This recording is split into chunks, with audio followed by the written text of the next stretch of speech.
With the 77th session of the Diet convened at this critical hour, I am profoundly moved that His Majesty the Emperor was pleased to grant a most gracious rescript at the opening ceremony. The government desire at this opportunity to state frankly their views and conviction regarding the execution of national policies, and with your cooperation, to surmount the unprecedented national crisis with an inflexible will of the United Nations, and thus hope to set out Sovereign's mind at rest. In look over the present world situation with reference to our empire, we find that in the China affair, thanks to the vigorous efforts of the loyal and gallant officers and men of the fighting services under the august virtue of His Majesty the Emperor, and to the activities of the earnest and determined people on the home front, brilliant results have been achieved, and the Chongqing regime's power of resistance is fast diminishing. The constructive work of the national government of China, on the other hand, has made a steady progress, resulting in the recognition of that government by many friendly powers. The task of settling the China affair has thus entered upon its final stage. However, the economic and military activities of the countries aiding the Chiang Kai-shek have become increasingly more vigorous. They constitute the last remaining pillar of Chongqing's power of resistance, obstructing the successful conclusion of the China affair. In the region of the north, the situation since the outbreak of the German-Soviet War in June of this year has led one to think of the possibilities of its eventful future, and Japan cannot afford to be indifferent to its development. We are, therefore, seeing to it that all the necessary measures are taken in order to secure the stability in the north.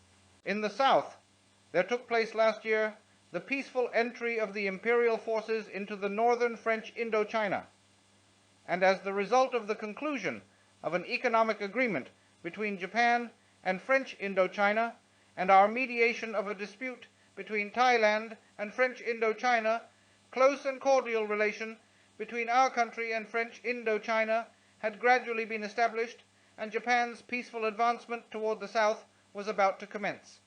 But as the military and economic cooperation of Great Britain, the United States, and the Netherlands East Indies became strengthened, Japan's economic negotiations with the Netherlands East Indies fell through, a situation pregnant with grave menaces to the position of Japan in the Southern Pacific.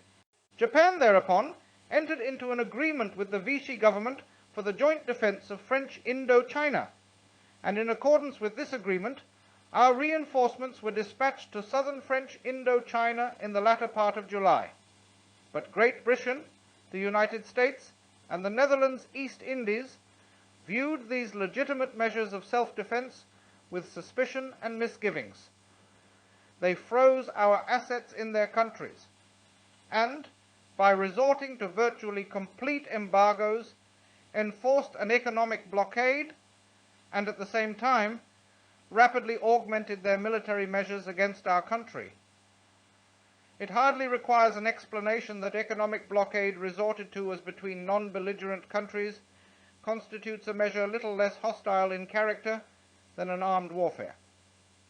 Such an act not only impedes the settlement of the China affair, which Japan intends to bring about, but it gravely affects the existence of our empire, and as such, we can by no means acquiesce in it. Notwithstanding this, Japan, earnestly desiring peace as she always does, has consistently maintained her patience and perseverance, and has exerted her utmost efforts for a peaceful solution of the situation by tiding over the crisis through diplomatic negotiations.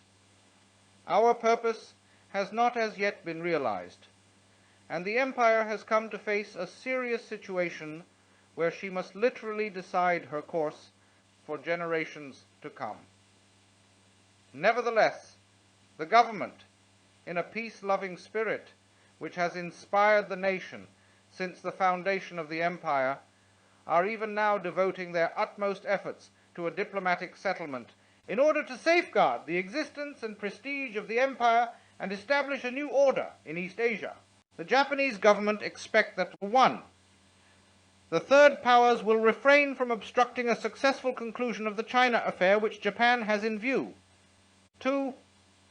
The countries surrounding our empire will not only refrain from presenting a direct military menace to our empire, but nullify such measures of hostile character as economic blockade and restore normal economic relations with Japan. And 3. Utmost efforts will be exerted to prevent the extension of the European war and the spread of disturbances into East Asia. If the above-mentioned triple purpose is realized by diplomatic negotiations, it will, I believe, be a matter for gratification not only for the sake of Japan alone, but for the cause of peace in East Asia and the world at large. In view of past experiences, however, the prospect of the negotiations still remains uncertain. The government, therefore, anticipating obstacles lying in their path, are determined firmly to assure the existence of the empire by perfecting all kinds of preparations, leaving no stone unturned for the purpose of vigorously executing the fixed national policy of our country.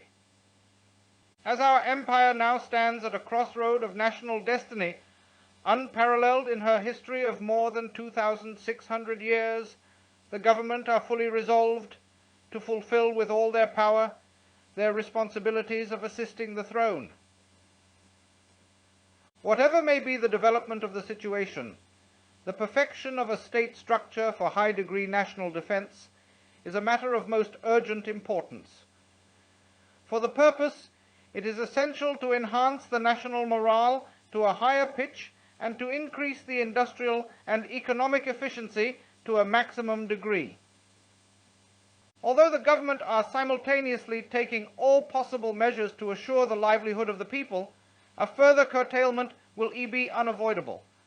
I sincerely hope that the entire nation, with a firm belief that our empire must now make a great forward stride and may well expect an unlimited development of national fortune, will share together the present hardships and go forward as one man in assisting to accomplish the sacred work of His Majesty. The government are prepared, with regard to the political and economic administration, to undertake renovations and perfections of various kinds, but in their execution they intend not to follow ideals merely, but to take measures in conformity with the actual situation, so that the organic efficiency of various technical systems may be given a full play. I am firmly convinced that the entire nation, understanding the intentions of the government, will extend their wholehearted cooperation. The budget which has been submitted consists principally of the expenditures required in meeting the present critical situation, and the proposed bills have been limited specially to those which are now urgently required. I desire that you will understand the intentions of the government, carefully deliberate upon them, and give your approval. In conclusion, the government wish to tender the expression of their deep appreciation for the constant cooperation extended to our empire by Manchukuo and the national government of the Republic of China. The government also wish to express their sincere felicitations on the accomplishments of the friendly powers, especially of Germany and Italy. They hope that those powers will achieve success together with our empire in establishing a new world order based on justice. In coping with the grave situation prevailing at present, I feel greatly honored to assist the imperial rule together with you, gentlemen, and feel deeply the great responsibilities.